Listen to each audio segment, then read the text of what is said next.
Hello friends, welcome again. आज हम जो चैप्टर 4 चल रहा था अपना ऑर्गेनाइजिंग, उसका पार्ट 3 वहाँ से स्टार्ट करेंगे। आगे हमने linear organisation, functional organisation, formal, informal देख लिया। इस जो स्लाइड है बनी हुई है उसमें हम मैट्रिक्स ऑर्गेनाइजेशन से स्टार्ट करने वाले हैं।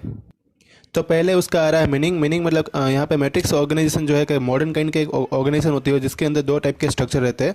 पहला स्ट्रक्चर ऐसा रहता है जिसके अंदर हम डिसीजन ले सकते हैं, और दूसरा स्ट्रक्चर जो रहता है उसमें हम कोई भी प्रॉब्लम होती है उसका सॉल्यूशन टेक्निकली निकाल सकते हैं, जिसको प्रोजेक्ट स्ट्रक्चर भी बोलते हैं। तो इन दोनों का कॉम्बिनेशन से ही क्या बनता है, मैट्रिक्स ऑर्गेनाइजेशन। और मैट्रिक्स ऑर्गेनाइजेशन एक मॉडर्न ऑर्गेनाइजेशन की तरह ही काम करती है। इसमें वर्क बेस्ड और प्रोजेक्ट बेस्ड पेक्युलरिटीज़ मतलब दोनों ही टाइप के खासियत यहाँ पे देखने को मिलती है।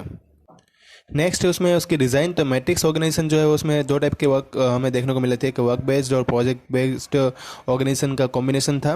दूसरा इसमें हमें देखा कि सभी जो प्रोजेक्ट मैनेजर रहेंगे उनको डिफरेंट टाइप्स का वर्क की रिस्पॉन्सिबिलिटी दी जाएगी। जितने प्रोजेक्ट मैनेजर अपॉइंट होंगे वो उतने ही वहाँ पे प्रोजेक्ट्स हम कर पाएंगे। यहाँ पे प्रोजेक्ट मैनेजर की रिस्पॉन्सिबिलिटी ये रहेगी कि उनको जो प्रोजेक्ट दिया गया है, असाइन किया गया है, वो उसको कंप्लीट करना पड़ेगा। और ये प्रोजेक्ट मैनेजर जो रहेगा वो टाइम पे वो प्रोजेक्ट कंप्लीट कर देना चाहिए उनको। दूसरी यहाँ पे बात ये रहती है कि जो भी प्रोजेक्ट मैनेजर रहेगा उनको टाइम दिया जाएगा, उस टाइम के अंदर ही उनको ये प्रोजेक्ट कंप्लीट करना पड़ेगा। एक्सपर्ट जो है दूसरे अलग अलग स्टाफ मेंबर जो रहेंगे उसके अंदर से उनको अलग अलग वर्क एरिया से उसको प्रोजेक्ट मिलेगा। यहाँ पे जो एक्सपर्ट रहेंगे उनको भी एक अलग अलग ग्रुप में डिवाइड कर दिया जाएगा, जैसे कि computer expert, research expert, manufacture creation special expert, technical expert, ATC.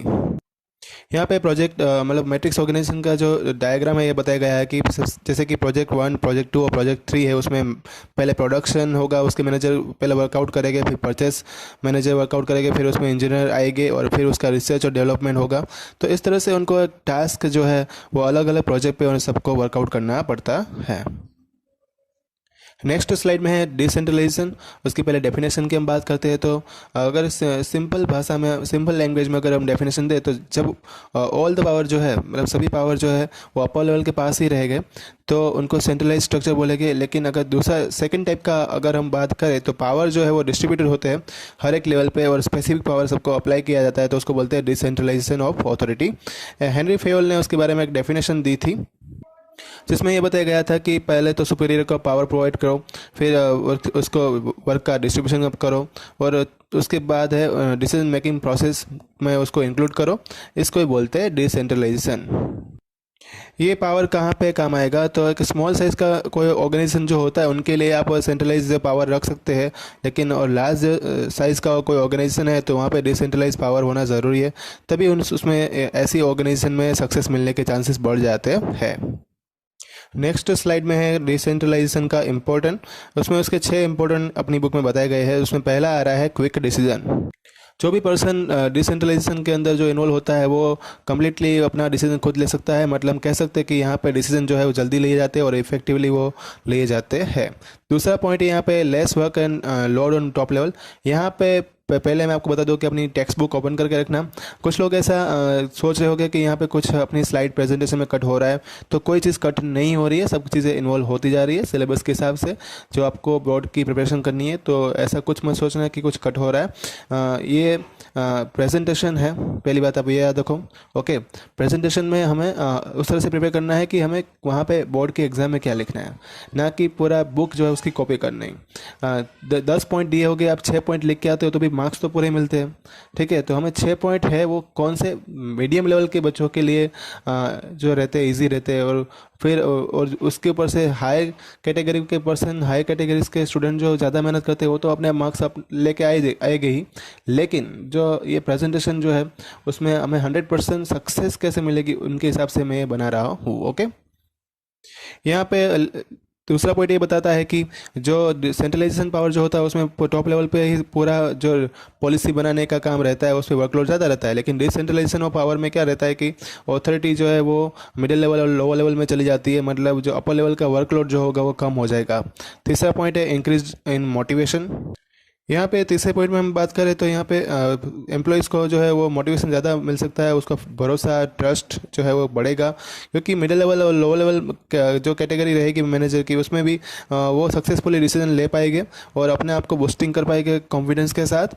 दूसरी बात यहाँ पे है कि उनको एक एक्सपीरियंस भी मिलेगा डिसीजन लेने का, और कोई भी एक जो टैकल होता है, एक सिचुएशन आ जाती है, प्रॉब्लम्स आती है, तब वो डिसीजन खुद ले पाएंगे। तो हम कह सकते हैं कि उनको मोटिवेशन मिलता है कंपेयर टू सेंट्रलाइजेशन के हिसाब से। फोर्थ पॉइंट जो है इंक्रीज इन मैनेजर एबिलिटी, तो यहाँ पे मिडिल लेवल और लोअर लेवल एम्प्लॉयज़ को डिसीजन लेने का पावर मिल जाता है, तो वो एक इंडिपेंडेंट हो जाते हैं और वो एक एफिशिएंट लीडर की तरह काम करते हैं। वो कोई भी वर्क होगा, टास्क होगा, उसको कोऑर्डिनेट करते हैं और एक एडमिनिस्ट्रेटिव स्किल गेन करते हैं और एडमिनिस्ट्रेटर को कंट्रोल भी वो करते हैं। तो हम कह सकते हैं कि सर्कमस्टेंसेस जो है उनकी कंप्लीट होने की वजह से वो एक एबिलिटी बढ़ती है और ये आगे फ्यूचर में उनको मैनेजर के फॉर्म में भी वो आगे बढ़ सकते हैं, उनका स्कोप जो है वो ओपन हो जाता है। फिफ्थ पॉइंट है effective control. Decentralisation of power में हर एक मैनेजर के पास अपना इनफ पावर इतना तो रहता ही है कि वो पूरी एम्प्लॉयज़ कमेटी को वो कंट्रोल कर पाए। अगर कोई एम्प्लॉयज़ मिस्टेक करता है तो उनको डिसिप्लिनरी एक्शन वो ले सकते हैं, उनको कुछ पेनल्टी अप्लाई कर सकते हैं।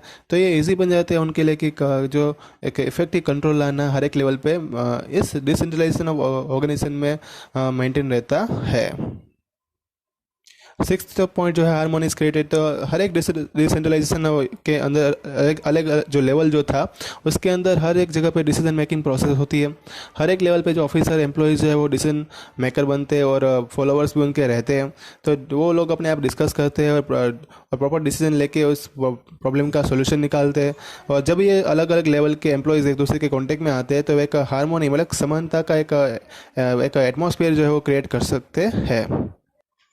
लिमिटेशन भी है डिसेंट्रलाइजेशन ऑफ जो ऑर्गेनाइजेशन होती है, जैसे कि कोई छोटी ऑर्गेनाइजेशन है, स्मॉल स्केल ऑर्गेनाइजेशन है जहाँ पे सीक्रेट जो है मेंटेन करने पड़ते हैं, यहाँ पे डिसेंट्रलाइजेशन नहीं हो सकता है, वहाँ पे एक्सेप्ट नहीं किया जाता है।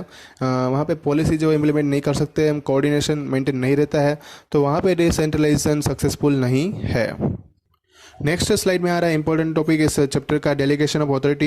इसमें डेफिनेशन जो है दो तरह की दी हुई है, एक सिंपल डेफिनेशन है और एक लुइस एलन ने दी हुई है। पहली डेफिनेशन में बात करें तो जब किसी भी पर्सन को हम पावर अप्लाई करते हैं, डेलीगेट करते हैं और वो पावर का यूज़ करके वो जो टास्क होगा उसको कम्प्लीटली अच्छी तरीके से वो कर पाएगा, तो उसको क्या बोलते हैं, डेलीगेशन ऑफ अथॉरिटी। दूसरा जो है अकॉर्डिंग टू लुइस एलन के हिसाब से हम बात करें तो डेलीगेशन ऑफ अथॉरिटी जो होता है, डेलीगेशन ऑफ पावर वो क्या होता है, तो एक प्रोसेस होती है जिसमें एडमिनिस्ट्रेटर जो है एक और जितना भी पावर होगा उनको पावर को डिवाइड करके उनके हेल्पलेस मतलब उसके नीचे जो फॉलोवर है उनको ये पावर आधा प्रोवाइड कर देगा। हेल्पर्स जो है उसका उसी तरह से उसके नीचे जो हेल्पर्स होंगे उनको वो पावर प्रोवाइड करते जाएंगे, और इसी तरह से वर्क परफॉर्मेंस बढ़ाने के लिए जो पावर्स का एक पूरा डेलीगेशन होता है, मतलब डिस्ट्रीब्यूशन जो होता है वो कॉन्शियसली होता ही रहेगा, उनको बोलते हैं delegation of authority. Next slide में आ रहा है इंपॉर्टेंस जो है डेलीगेशन ऑफ अथॉरिटी का, उसमें हम बात करेंगे। तो पहले जो स्लाइड में है 3 इंपॉर्टेंट पॉइंट बताए गए हैं, उसमें पहला है वर्क एफिशिएंट मैनेजमेंट। जब हम पावर का डेलीगेशन करते हैं तो जो अब हाई लेवल पे जो ऑफिसर्स रहते हैं उनका वर्क का लोड जो है मतलब बर्डन जो है वो कम होता जाएगा, इसलिए वो क्या होगा कि उनका जो फोकस है वो इंपॉर्टेंट एरिया पे रहेगा और वो फोकसिंग ज़्यादा कर पाएंगे। दूसरा पॉइंट जो है डेवलपमेंट ऑफ द एम्प्लॉयज़, उसमें एम्प्लॉयज़ जो है अलग अलग ऑर्गेनाइजेशन में जो काम करेंगे उनको अपना वर्क की जो अपॉर्चुनिटी रहेगी और डिसीजन लेने का टाइम मिल जाएगा, मतलब कि उसको डिसीजन ले पाएंगे, क्योंकि उसके पास क्या है अभी डिसेंट्रलाइजेशन ऑफ पावर के हिसाब से वो ऑर्गेनाइजेशन काम कर रही है, तो हम कह सकते हैं कि उनका जो कॉन्फिडेंस है वो बढ़ेगा और उसकी स्किल बढ़ेगी। तीसरा पॉइंट है मोटिवेशन। यहाँ पे हम कह सकते हैं कि डेलीगेशन ऑफ पावर होने की वजह से जो एम्प्लॉयज़ है उनको चांस मिल जाता है अपनी एबिलिटी को डेवलप करने का, और वो अपने साइकोलॉजिकल बेनिफिट्स भी गेन कर सकता है। नेक्स्ट स्लाइड में fourth point benefits of specialisation. एक सिंगल यूनिट रहेगा, उसमें जो एम्प्लॉयज़ काम कर रहे होंगे उनके पास सभी एबिलिटी नहीं होगी, डिफरेंट पीपल जो अलग अलग टाइप का उनको वर्क मिलेगा, और इसलिए हम कह सकते हैं कि एक स्पेशलाइज स्किल जो है वो पीपल यहाँ पे ऑब्टेन कर सकते हैं। फिफ्थ पॉइंट है कोऑर्डिनेशन। यहाँ पे रिलेशनशिप जो है अपर लेवल और मिडिल लेवल के बीच में और हेल्पर्स के बीच में वो डेवलप होती है, तो मिडिल लेवल और लोअर लेवल के एम्प्लॉयज़ को भी ये चांस मिल जाता है कि वो अपना डिसीजन खुद ले पाते हैं। 6 पॉइंट है स्कोप फॉर एक्सपेंशन।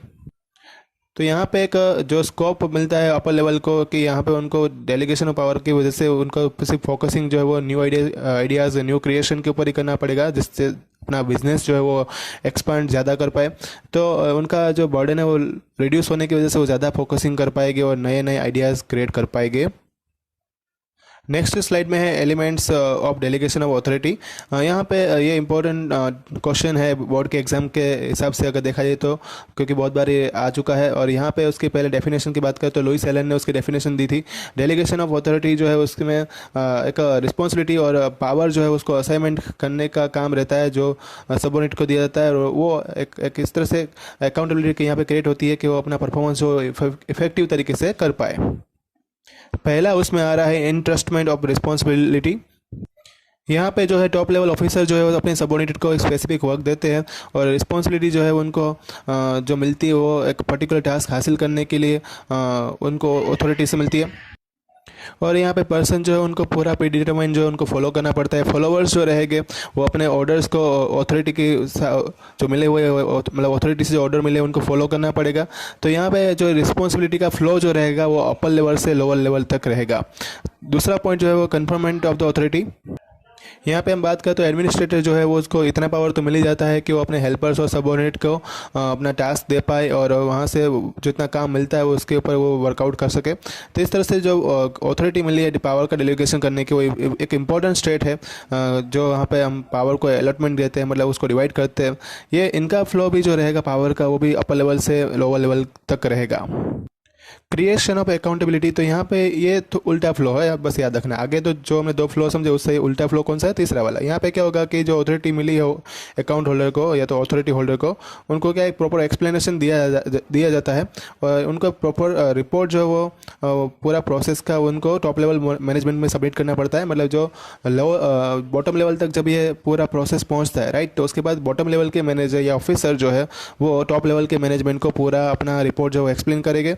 और ये इसलिए इसको क्या बोलते हैं, अकाउंटेबिलिटी। अकाउंटेबिलिटी जो है वो पास्ट मतलब कि वो ऐसे पास नहीं होती, वो उसका फ्लो जो है वो टॉप लेवल मतलब यहाँ पे लोअर लेवल से अपर लेवल, मतलब कि बॉटम लेवल से टॉप लेवल तक जाता है, मतलब उल्टा जाता है। तो ये था आपका लेसन नंबर 4 ऑर्गेनाइजिंग। ठीक है, नेक्स्ट लेसन जो है वो अभी जल्दी अपलोड होगा। और दूसरी बात कि इसमें आपको कोई डाउट्स है तो आप कमेंट बॉक्स में लिख के मुझे बता सकते हैं। ओके, सभी टॉपिक मैंने कवर कर दिए, उसके 3 प्रेजेंटेशन हमने समझे। ओके, को रिवाइज करते रहना, होमवर्क आपको मिल जाएगा। Thank you all.